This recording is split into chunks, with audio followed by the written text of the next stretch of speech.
Hi guys! So ngayon, kasama ko si Tristan, magre-review na ako ng sabon na ginamit ko. Yung video ko last time is Shopee haul.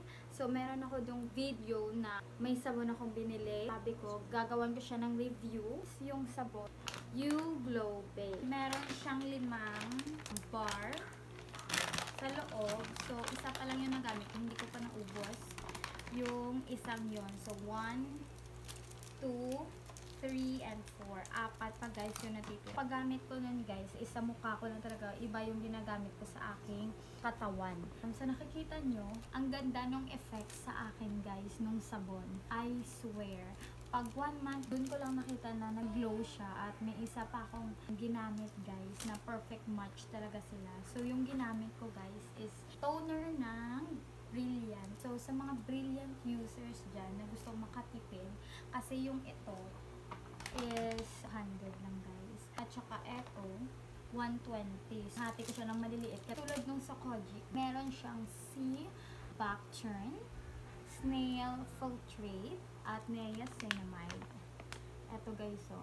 At saka meron siyang konting mamalat yung iyong face. Magkakos siya ng dryness. Ayun, naisipan ko na kasi nagda-dry talaga yung face ko. Sa bagay oily ako, pero nung ginamit ko to nag-dry. Naisipan ko talaga na kailangan ko ng pares na toner na para makuha yung mga dry skins ko or yung mga panit-panit pa kung sa atin. Makuha siya dahil dito.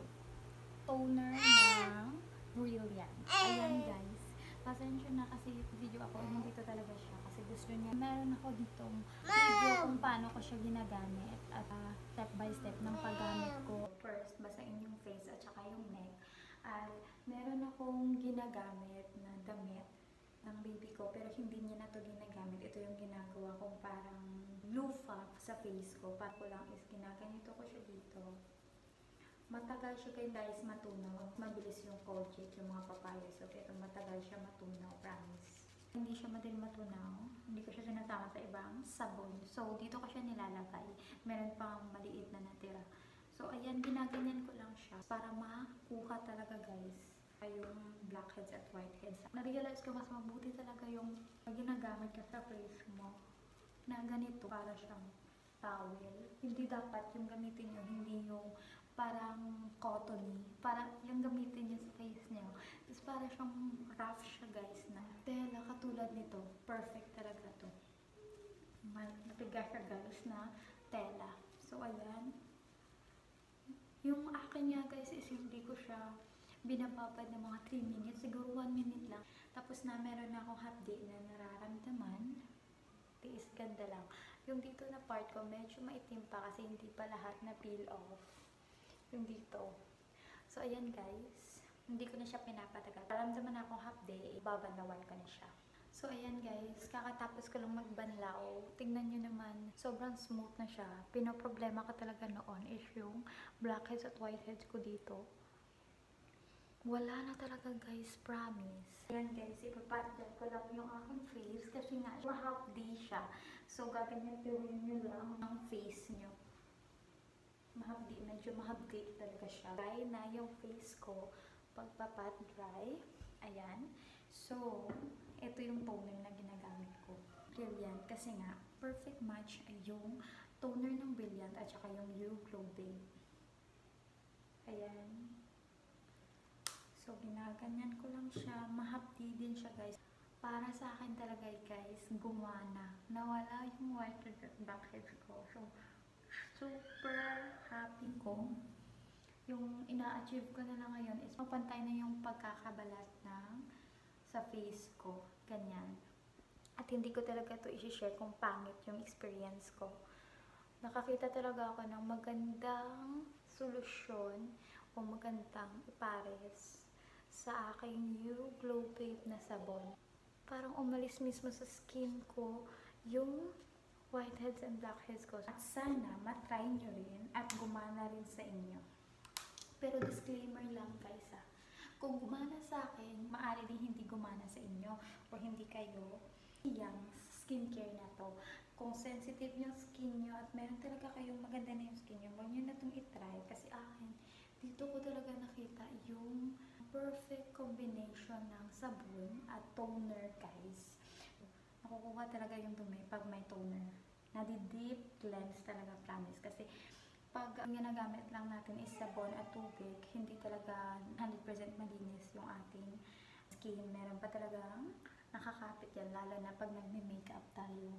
Tapos na akong gumamit nito ng toner. Ipapakita ko kung ano yung nilalagay ko after para hindi siya mag-dry at hindi sira yung skin natin sa init.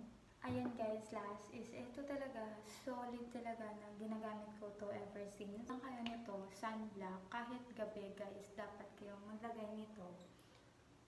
Kasi nga, pag gabi, nadadamage pa rin naman yung skin natin, lalo na sa face, kasi manipis. Manipis na yung skin natin sa face. Nilalagay ko talaga to kasi nga, iitim talaga ako pag hindi ko nilagyan kasi pag may work ako sa umaga, yung uwian ko talaga is noon time. So, sobrang init. Siyempre, nilalagyan ko rin yung aking leeg at yung aking katawan. Ito din yung nilalotion ko. Ayan. So, last. Siyempre, huwag natin kalimutan yung ating lips. Ayan. So, ayan guys. Yan lang yung latest skincare ko. Ayan, wala nang kilay yan guys. Ito na lang yung uneven dito na part. Kasi nagpipeel off pa siya.